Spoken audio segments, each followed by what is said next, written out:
सहनाववतु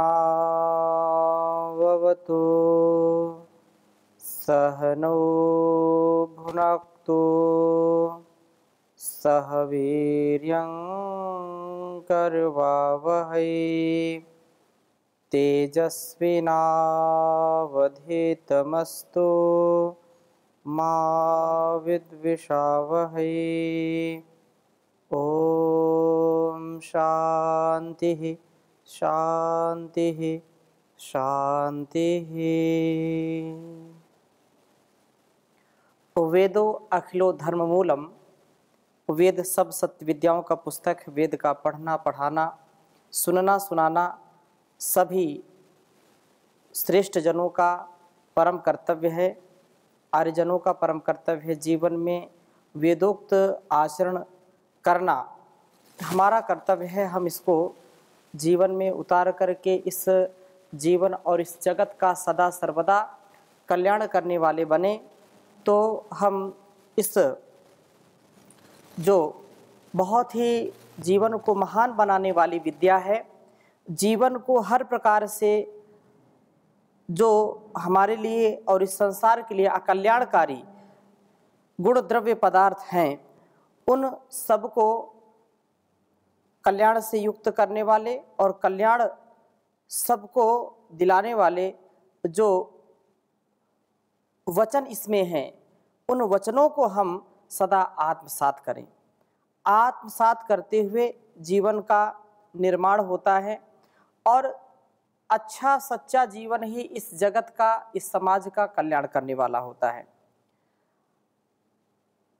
वैदिक जीवन पद्धति में हम निरंतर ऋग्वेद के मंत्रों का स्वाध्याय करते हैं। दूसरे मंडल का स्वाध्याय हम कर रहे हैं और जिसमें बहुत ही सुंदर चर्चा चल रही है कि शरीर हमारा 100 वर्ष तक चलने वाला हो। यह शरीर रूपी जो रथ है, यह हमको अपनी मंजिल तक पहुंचाने वाला हो। हमारा गंतव्य स्थान जो है, जिसको हमने अपना लक्ष्य बनाया है, उस लक्ष्य की प्राप्ति के लिए अपने जीवन को स्वस्थ, सुंदर, सफल बनाने का प्रयत्न करना चाहिए। इस शरीरस्थ जो आत्मा है, जो इसका रथी है, इस रथ का जो परमात्मा हमको बहुत ही सुंदरता से जिसका उपहार दिया है, इसका हम तिरस्कार न करें। और आत्मनो मोक्षार्थम जगत हिताय च। शरीर हमको मिलता है आत्म मुक्ति के लिए और संसार के कल्याण के लिए। संसार का हम उपकार करें, अपने जीवन का कल्याण करें, ऐसी मनोभावना से, मनोकामना से हमको कार्य करना चाहिए। प्रभु हमारे शरीर रथ में इंद्रियास्व जो जोते हैं, इसलिए हम लौकिक जानवा समकाम यज्ञों में भी न उलझते हुए आगे बढ़ें, मधुर स्तुति रूप शब्दों को ही बोलते हुए ब्रह्म के समीप पहुंचने वाले हों, ऐसी प्रार्थना की थी। और हम ऋग्वेद के दूसरे मंडल के चौथे और पांचवें मंत्रों का स्वाध्याय करेंगे। बहुत ही सुंदर मंत्र हैं। मैं पहले लिखता हूँ, फिर इसकी चर्चा करता हूँ। दूसरे मंडल के चौथे मंत्र का प्रथम स्वाध्याय करेंगे। ओम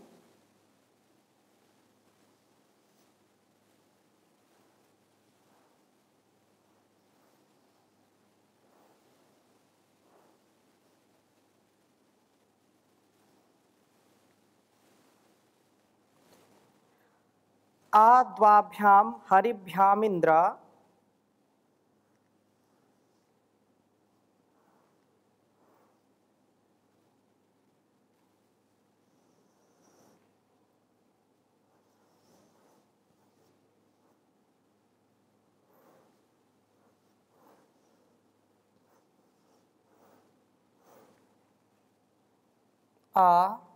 द्वाभ्याम हरिभ्यामिंद्र।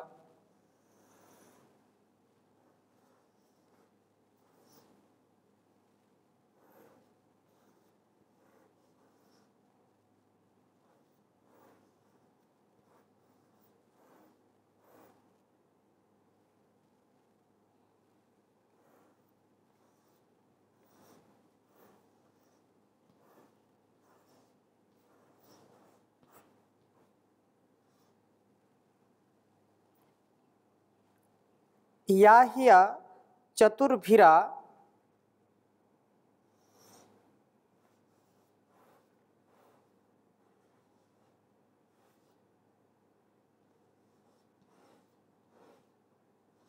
या ह्य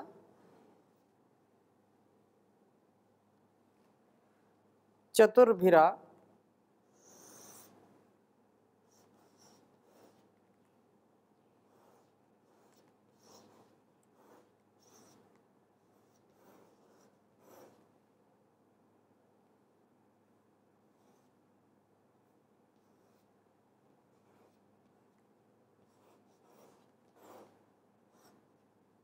चतुर्भिरा षड्भिर्हूयमानः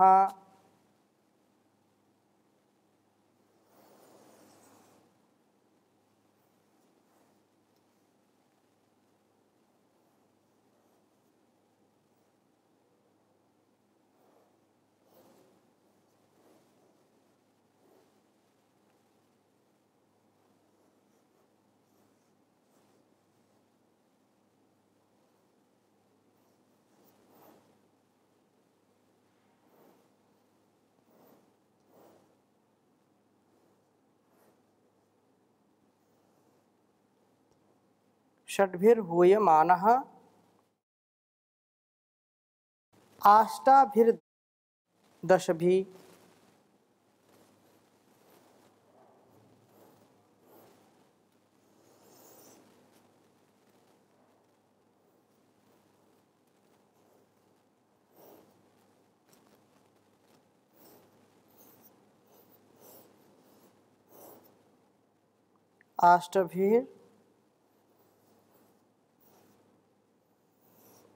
आष्टाभिर्दशभिः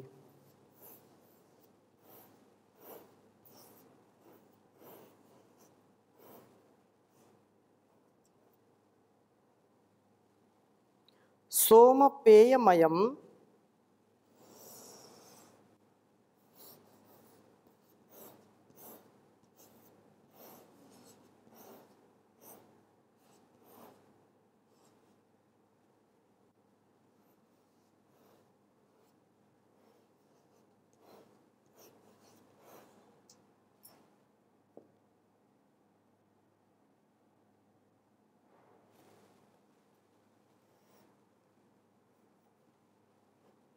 सोमपेयमयम् सुतः सुमख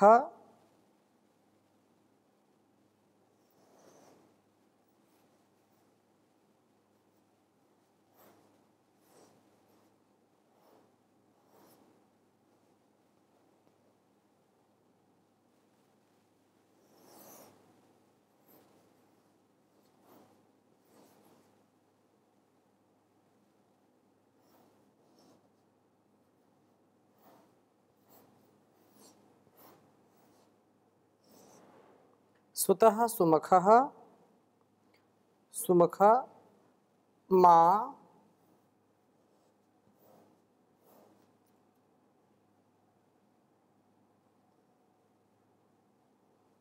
मा मृधस्कः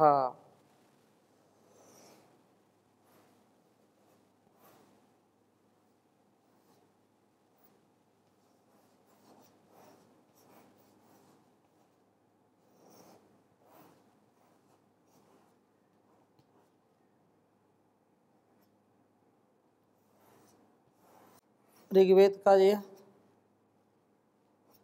दूसरा मंडल है और 18वां सूक्त है। इसका चौथा मंत्र है 18वें सूक्त का।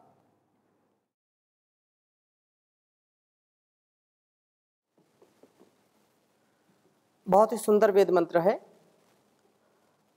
ओम आद्वाभ्यां हरिभ्यामिन्द्र याह्य चतुर्भिरा षड्भिर्हूयमानः आष्टाभिर्दशभिः सोमपेयमयं सुतः सुमखमामृधस्कः।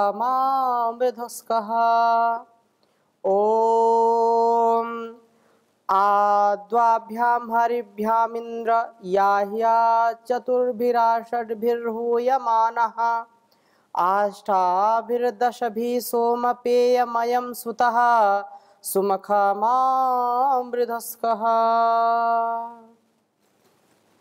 वेद मंत्र का भावार्थ समझने का प्रयास करते हैं।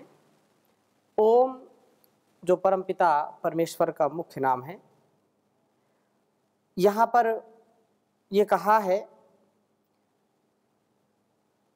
ब्रह्म की ओर प्रभु कहते हैं कि हे इंद्र, हे जितेंद्रिय पुरुष, जो इंद्रियों को जीत लेता है वही इंद्र है, वही राजा है।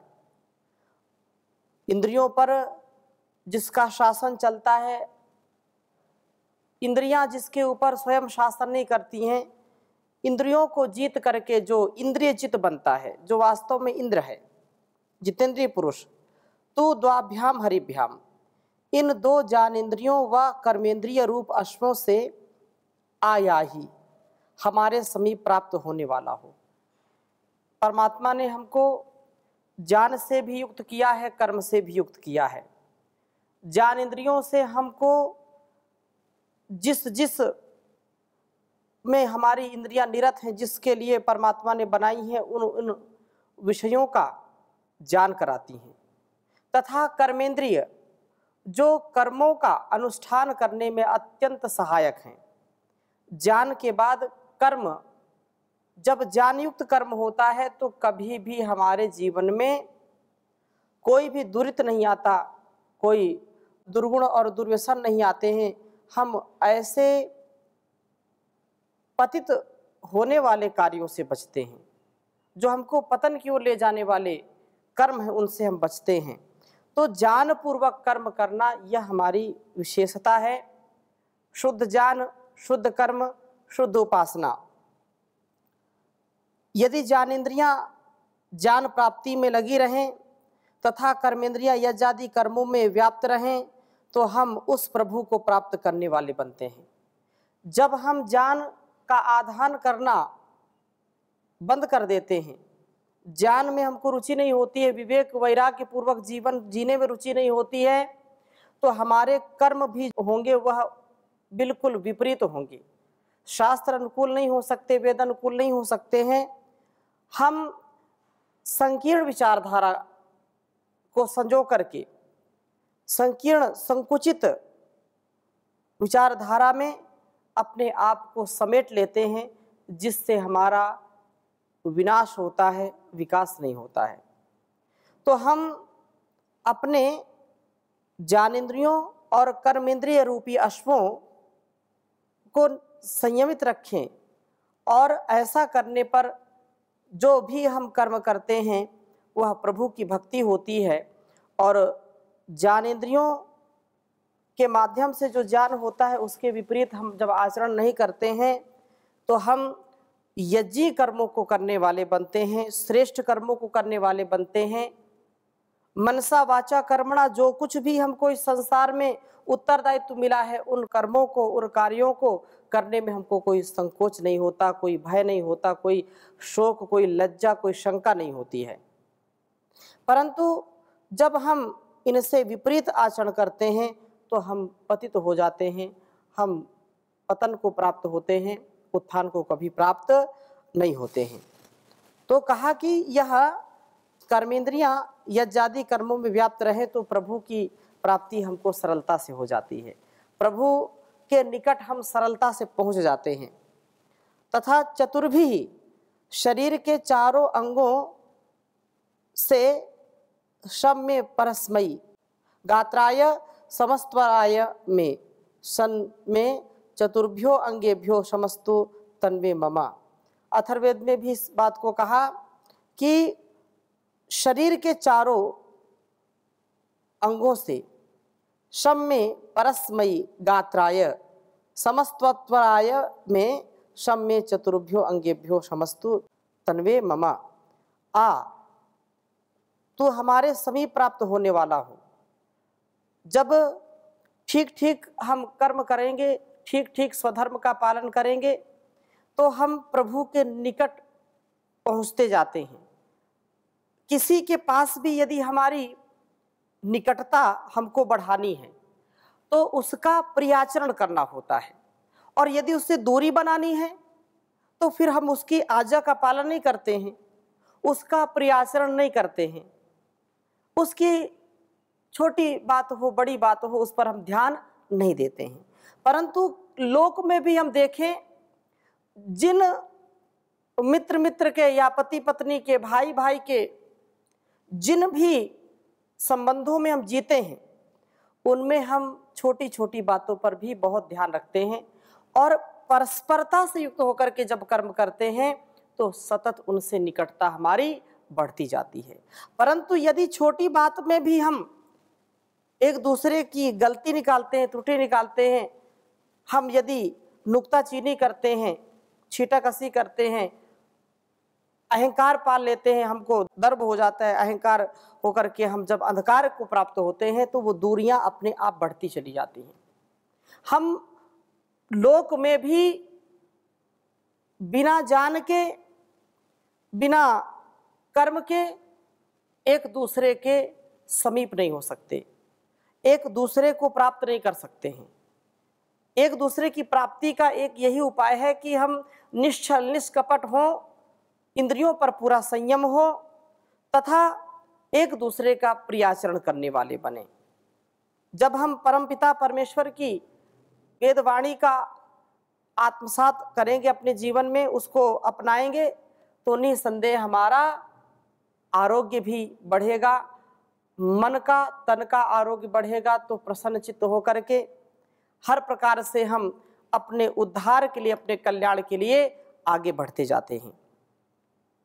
यही बात कही है, हूयमानः सदा प्रभु को पुकारता हुआ तू षड्भी मन षष्ठानी, मन सहित पांचों ज्ञानेंद्रियों से तू हमारे समीप प्राप्त हो। अष्टाभी पांचों महाभूत तथा मन बुद्धि और अहंकार से तू सोमपेयम, जो हमारी पंच महाभूत हैं, जो मन बुद्धि चित्त अहंकार, ये जो हमारी स्थितियां हैं, इनसे सोमपेयम, सोमपान को प्राप्त हो। सोमपान से ही ये सब स्वस्थ व सशक्त बने रहते हैं। दस प्राणों से युक्त तो सोमपान के लिए आने वाला हो। प्राण साधना से सोम सुरक्षित रहता है और सुरक्षित सोम प्राण शक्ति को बढ़ाता है। प्राण अपान व्यान समान उदान नाग कुर्म कृकल देवदत्त धनंजय, ये जो 10 प्राण हैं, इन प्राणों से ही हमारे हर प्रकार के रोग दोष मिटते हैं। इनके ही कार्य से हमारा शरीर समुचित रूप से चल पाता है, हर प्रकार से हमारा उत्थान होता है, हम सोम के रक्षण में सफल होते हैं। हमारा जो शरीर है, इस शरीर का हम सदुपयोग कर पाते हैं, बलिष्ठ हो पाते हैं, तन मन दोनों पुष्ट होते हैं, हम संतुष्ट होने वाले रहते हैं, असंतुष्ट नहीं रहते, हमेशा आनंद में रहने वाले होते हैं। और जिसके जीवन में यह नहीं है, वे कभी भी संतुष्ट नहीं रहते हैं और सदा दुखी रहते हैं। इसलिए संतोष युक्त जीवन, संतुष्टि से युक्त जीवन यदि हम जीना चाहते हैं तो इन अनुष्ठानों का पालन करना हमारे लिए नितांत आवश्यक है। नितांत हम इन सभी तथ्य सत्य को समझ करके जीवन जीने का प्रयास करें। और कहा कि अयम सुतः, यह सोम तेरे अंदर उत्पन्न किया गया है। परमात्मा ने इस शरीर में ही कितना विज्ञान, कितनी बड़ी फैक्ट्री लगा रखी है, शरीर के अंदर ही सब कुछ। हम रोटी खाते हैं, हम कोई भी भोज्य पदार्थ लेते हैं और वह जैसे ही पेट में जाता है, रस, रक्त, मेद, मांस, मज्जा, अस्थि, शुक्र, वीर्य कितने विभागों में विभाजित हो जाता है। हम कभी कल्पना करके विचार करें, कल्पना करें और बहुत गंभीरता पूर्वक इसको समझने का प्रयास करें कि परमात्मा ने कितना हमारे इस शरीर में हर प्रकार से उत्थान का कारखाना एक प्रकार से लगा रखा है। पतन इसी में है, उत्थान भी इसी में है। यदि इंद्रियों पर हमारा पूरा नियंत्रण है हमारा हर प्रकार से अपने वासनाओं पर नियंत्रण है, तो हमको कोई संसार में पतित नहीं कर सकता है। यदि काम वासना हमको सताती है तो हमको कोई बचाने वाला संसार में नहीं है। इसलिए काम वासना से बचने का एक ही उपाय है, वह है परमपिता परमेश्वर की उपासना, ओंकार की उपासना, गायत्री की उपासना। वेद जिसके लिए हमको संकेत करता है, आदेश उपदेश निर्देश करता है, और कहा कि यह तेरे अंदर उत्पन्न किया गया सोम है, सुमखा उत्तम यज्ञों में व्यापृत रहने वाले पुरुष, तो इस सोम का मृधा हिंसन माँ कहा मत कर। इस सोम को सर्वथा सुरक्षित करने का प्रयत्न कर, इस सोम रक्षण से ही तू ब्रह्म को प्राप्त करेगा। वेद मंत्र का अभिप्राय यही है, संकेत यही है कि हम अपने सब अंगों से इस प्रकार क्रियाओं को करें कि ब्रह्म के समीप पहुंचते जाएं। सोम रक्षण के द्वारा सब प्रकार से अपने जीवन को सशक्त बनाएं ताकि ब्रह्म को प्राप्त कर पाएं। ब्रह्म की प्राप्ति के लिए ब्रह्मचर्य परम आवश्यक है। जब तक हम ब्रह्मचर्य युक्त जीवन नहीं जिएंगे तब तक हम अध्यात्म की ओर गति नहीं कर पाएंगे।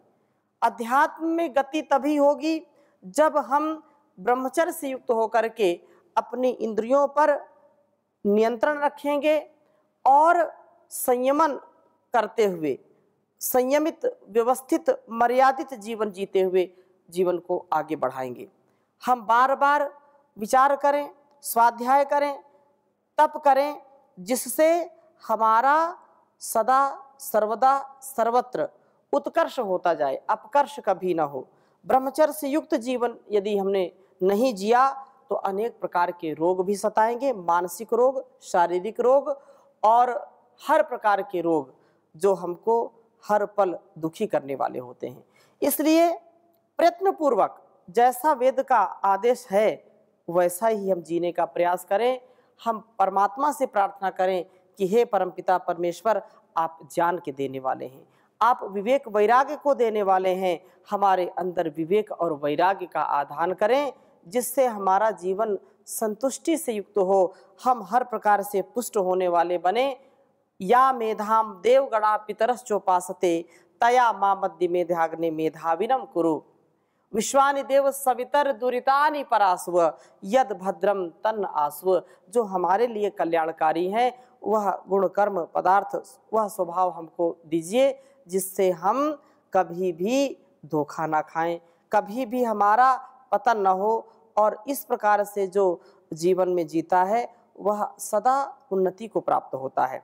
इसी प्रकार से पांचवा मंत्र भी बहुत ही सुंदर कहा है, ओम आविंशत्या त्रिंशता याहर्वाडा चत्वारिंशता हरेभिर्युजानः आ पंचाशतम सुरथेभिरिंद्रा षष्ट्या सप्तत्या सोमपेयम। कहा कि प्रभु जीव से कहते हैं कि हे इंद्र जितेंद्रिय पुरुष, विंशत्या 20 वर्ष की आयु तक अर्वांग आया ही अंतर्मुख वृत्ति वाला होता हुआ हमारी ओर आने वाला बन, और 20 वर्ष तक साधना में कुछ कमी जो है, कुछ यदि रह जाती कमी, पूरा नहीं हो पाता, त्रिशता 30 वर्ष की आयु तक तो अंतर्मुखी वृत्ति वाला बनने का प्रयत्न करेगी। हर भी युजाना, कहा कि इंद्रियाश्वों से शरीर रथ को सम्यक जोतता हुआ तो 40 वर्ष की आयु तक तो वृत्ति को अंतर्मुख कर ही ले। हे इंद्र, तू सूरथ है भी इन उत्तम शरीर रथों से 50 वर्ष की आयु में पहुंच करके तो सोमपेयम, सोम को शरीर में ही पी लेने की शक्ति को आया ही प्राप्त कर ले। यह शरीर में व्याप्त किया हुआ सोम ही तेरे शरीर रथों को ठीक बनाएगा। 60 वर्ष तक तो यह तेरी साधना पूर्ण हो ही जाए, 60वें वर्ष में भी कुछ कमी रह जाए तो सप्तत्या, कहा कि 70वें वर्ष के अंत तक इस सोमपान की साधना को पूर्ण कर ही ले। सोमपान की साधना से ही तू प्रभु को प्राप्त करने वाला होगा।